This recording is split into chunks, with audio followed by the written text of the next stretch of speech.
JuJu Smith-Schuster. So the Chiefs re-signed him to a 1-year deal. The veteran returns for his third stint. Signed with us, goes to New England, comes back last year, then comes back this year again. I thought this was interesting, right? So Ravens didn't have to break the bank on DeAndre Hopkins. They signed him to a 1-year deal up to $6 million. I don't think they released how much Juju signed for, but I can't imagine it was much less or much more than what he signed for last year when he came over from New England, because he's still getting that money from New England, so he's set. What do you make of them essentially choosing Juju over DHop? We're talking about a matter of maybe $2 million here. Are you surprised by that? Not really. I think just for the simple fact that Juju was a little bit younger. He's been in the system. What he does, he brings something that other wide receivers don't really do. And that's blocking. He does a great job of blocking. He knows how to get open. Doesn't really have the same, speed as he used to, but he knows how to get things done. And I think his personality kind of fits in here too. We would have loved to have a DHop, but I guess two other guys on the roster, I think they were just like, man, we got to either choose one of these guys, what it's going to be. And so, love having DHop. We should have had DHop here 3 or 4 years, easy, Marcus. 3 or 4 years ago, should have had DHop. Shouldn't have had to go all those other places to go win a championship. Now he's going up there with the Ravens, and it's going to elude him again. So, but Juju, without a doubt, man, he's got some of those things that, like I said, old school guys bring. That's what he does. Good personality, works extremely hard, does everything right. I don't think you ever had to get on Juju about anything. Not saying that they was getting on DeAndre Hopkins, but Juju seems like a guy that comes in, does his work, and that's all you need. You need a guy like that's consistent. He catches the football well. He started getting some balls toward the end. So, no, I like Juju. It's a good signing for us. Do you think that so we talked about Tyler Lockett here last week or 2 weeks ago. Do you think that kind of takes us out of the running for getting another veteran receiver? You think we're done with veteran receivers, or you think there's still a shot we could go get another veteran receiver? I think there's a shot we can still get another veteran receiver. I seen on Twitter, and you probably seen it too, showing Sky Moore working out. So he might come back and try to give us something. Be good if he did. It'd be good if he did, right? I know a lot of people are down on him. I know they probably don't want to hear his name, but I'm always going to mention it because I am rooting for this guy. I'm rooting for him. And I hope he does a good job making it. I hope he does. But I don't think we're out of the running for maybe getting another veteran guy here. I think competition is good. It's got to be the right fit. Tyler Lockett would be ideal for us. A guy that still produces, still runs great routes, still got the speed and the quickness. Maybe not as what he used to be, but, I mean, he's not what used to be to now. He's still faster than a lot of other guys that's out there in the league. And so his craftiness as well, getting open, catching the football, be a great target for Patrick, teaching guys how to do it, run routes and all those different things. So he's a technician. He's a technician. Love to have him. So we'll just have to see. We'll have to see. You think it might be one of those situations we talked about before? It's more of like the draft comes, and after the draft is where, teams will go to those veteran guys who are still out there, and that's kind of where they fill the voids that they have. Oh, yeah.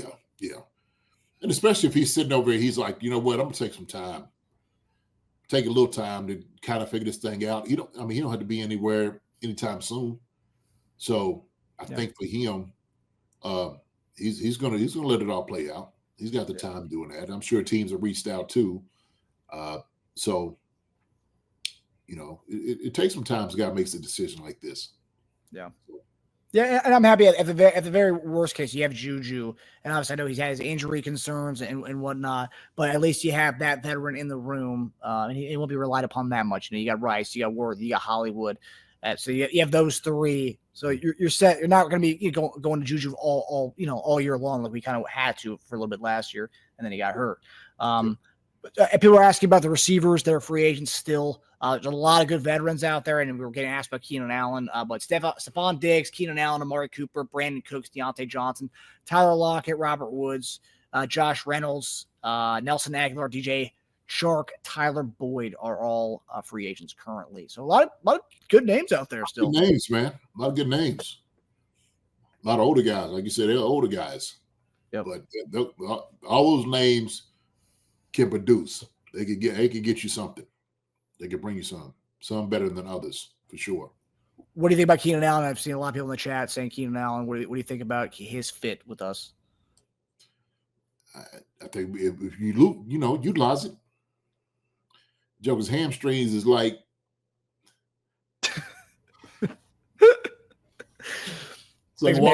Jello. Yeah.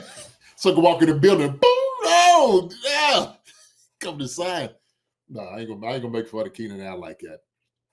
But man, Joker can play some ball, man. I love to use him. If we could. Yeah.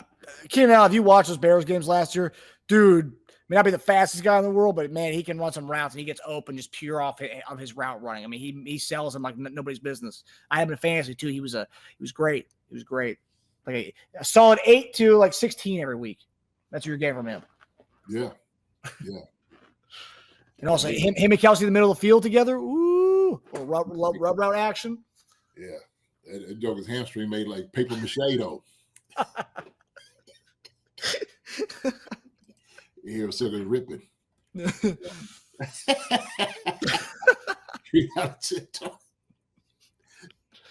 Oh, watch that dog get up over here, man. Hey, get it. How you?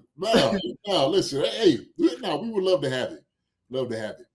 You know, we know he's missed some time because of his hamstring injuries. But when he's out on the field, man, he's a problem. He is a problem.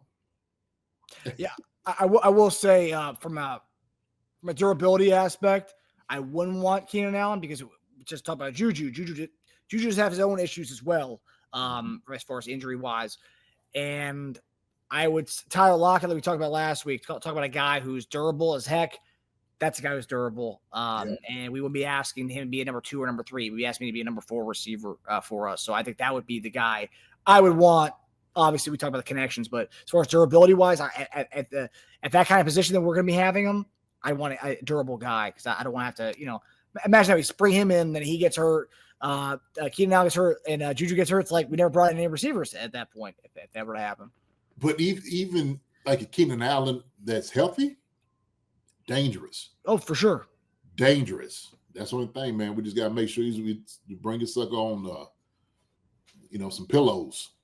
You kind of sit in, man. Just, we don't need you to run at all till the season.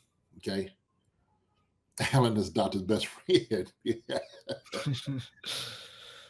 Del Monte Green means Allen used to hate the Chiefs, didn't he? I mean, yeah, he made comments about the Chiefs. That's the AFC West thing. But if you look, he has made like a really nice comments about playing with Patrick Mahomes too. About Mahomes. Yeah. Mahomes is different with eyes emojis. I mean, so the guy's saying that he wouldn't mind playing with Patrick Mahomes. Mm-hmm. Yeah. No, he'll love it. We got a question here from 3 Delta. What's up, 3 Delta? That's a new name. I have not seen that name before. Appreciate the contribution here. What do you guys think about the proposed rule changes? Yeah, JD. So you have the 2 different rules. Obviously, you got the tush push. Green Bay wants that gone, wants that out of the game. So there's the tush push element. And then the other proposed rule change was teams that win their division shouldn't get the home field in the playoffs over wild card teams that have a better record than those teams in divisions. So pretty much how record kind of shapes the playoffs. Yes. What do you think about those 2 rule changes? Those are the big ones that come out to me. So he's saying the team that wins the division shouldn't have home field advantage over the team has a better record. Yeah. So if you're a team that's in a really good division and you're a 10-7 record, but one team it's like the NFC South that barely wins, like it goes 9-8, and they get the home field, that essentially would kind of it would reseed everything. I don't know about that. I mean, you could use that argument, but then also you have to look at the difficulty of schedule. let's just say you're in a what's a more difficult division. And that 10-7 didn't come easy. You got some tough teams, right? I mean, you thinking up here, right? NFC North is a huge division. Ours, the AFC West is critical place to play. And so if you're playing in a more of a fluffy division that you should win, I don't know. I don't know. Because it's like, okay, well then you've got that, but you haven't played as hard the games as we played. You had a cupcake schedule, so I think winning your division needs still means something. It does. It means you won the division. Yeah, and you get a locked playoff spot. However, you aren't getting the home field in the playoffs. You may not get the home field. You may not, right? You may not. So, oh no, man. Oh no. We'll let them work it out. Okay, and then on the tush push side of things, where do you stand on that?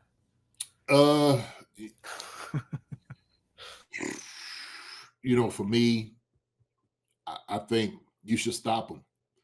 I don't believe in because one team is better than you and what they do, or people having a difficulty in it. I don't see any problem with it. You just had to figure it out. So that's how I feel.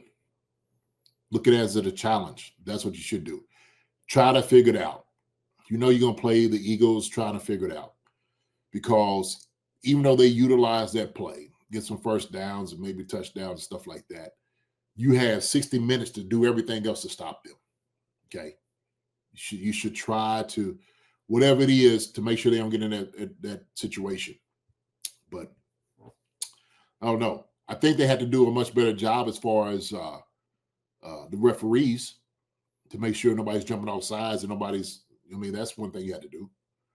But yeah, I don't like that part of it. Is they are much better than us, getting first downs because they're doing the tush push. Well, stop them.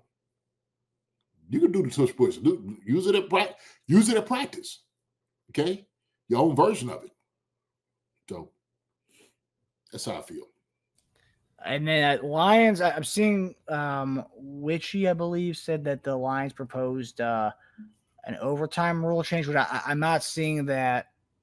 Pretty much using the playoff rule, overtime rules in the regular season. So if a team scores a touchdown first, the other team gets a shot to score as well. I'm not seeing that one, but I am seeing that Lions did propose, as an interesting one, to eliminate automatic first downs on illegal contact and defensive holding penalties. Currently, these 5-yard infractions carry a stipulation that the offense can be awarded an automatic first down. This can prove costly in third and long situations despite relatively minor infraction. What do you think about that? I think that's going a little too far. It is, man. Daggone. There's a lot of rules that people ain't gonna like, but that's hey, you got to play within the boundaries of the rules. Unless you have a majority of people saying this and whatnot, I wouldn't even entertain it. It's like the tush push. How many people are screaming about that? Guys are talking about it. Is this something that is possibly hurting guys, right? Chris Jones hurt his neck. Jason Kessler was talking about he was at the bottom of a pile. He was getting wrecked being up underneath there. And Jones hurt his neck in the Super Bowl trying to stop, and he talked about before the game about having to stop that. He said he hates that the tush push. Yeah, you just don't put your neck down there. Just try not to. It is football. It's true. You hurt your neck anytime like that. So if I do like that, what somebody was saying, well, if you're going to change anything, make it where you can't have two guys push the quarterback, in the back. Yeah. Now that I do maybe say, okay, that might be a little concern because when you do that, you're driving guys even more. So maybe you can have one guy push you, especially in that one, possibly. But other than that, man, because you got several guys like in the end when guys are running trying to get in the end zone, they pal, and everybody pushes the pal. It's almost the same concept. But they know immediately, like when he snaps the football, 2 or 3 guys are pushing Jalen Hurts forward. Yeah. I guess that's the tush push aspect of it, right? The two guys pushing the tush. Yeah. The OT rule change. So looking at it now, so the proposal would extend regular season overtimes from 10 minutes to 15 minutes, and the game would not end if the team that got the ball first scored a touchdown. League executive Troy Vincent said last month that changes were needed to overtime rules to decrease the advantage of winning the coin toss. I'm all for it. I mean, I love the way college does their overtime, so I would love the NFL kind of showing that. Yeah, I do too. I do too. Yeah. So a couple of Kentucky boys in this draft, JD, got any opinions on Max, Dion, or anywhere else from the state? Man, they got a linebacker too. Is pretty good. Wouldn't mind getting him here as well. Can't think of his name, but he does a pretty good job. He's pretty solid at linebacks. Max, I thought about him, man. If you could have him, shoot, corner, that sucker's fast, athletic, be good. Dion, I was very high on. This year, he didn't really show as much. Dumas Johnson, that's it. Thank you, Kareem. But Dion is one heck of a player. If somebody tells him, like, look, man, this ain't college no more. You can't not show up on games. His junior year, he was unstoppable. He was a first-round pick. I think everybody had him like this dude right here could come out. He could have probably came out his junior year, decided to stick it out. And I think this year he was lackadaisical a little bit, kind of turned some people off. And so he wasn't as dominant. But he's a big man. He's a big man on the inside. Could wreck shop. You make that sucker mad, you might as well forget it. And what do you think about Jaden Higgins? Iowa State receiver, however, spent his first 2 years at none other than the EKU, baby. And then he transferred to Iowa State, and now he's, top 4-round guy now. So, oh, okay. Yeah, EKU guy gonna go in this draft, JD. Yeah, I don't know who they got. I don't know if somebody in there. Higgins was a 2-star prospect when he committed to Eastern Kentucky. After 2 good seasons to start his career, he hit the transfer portal and found his way to Iowa State, where he has been incredible. Okay. So, I saw that story. I was like, ooh, EKU, okay. All right. So we root for Jaden Higgins. Hopefully he comes to Kansas City. And we like our EKU guys. All day. All day, baby. It's a matter of pride. That's what our motto is. It is a matter of pride. Gotta love it. Yes, sir. Yes, sir. Hi, everybody. Thanks for watching. Subscribe here to get the latest from the show. Also, be sure to check out the best clips from Chief Concerns. And if you prefer to listen to the show, subscribe and follow us on Apple Podcasts, Spotify, and anywhere else you get your podcasts.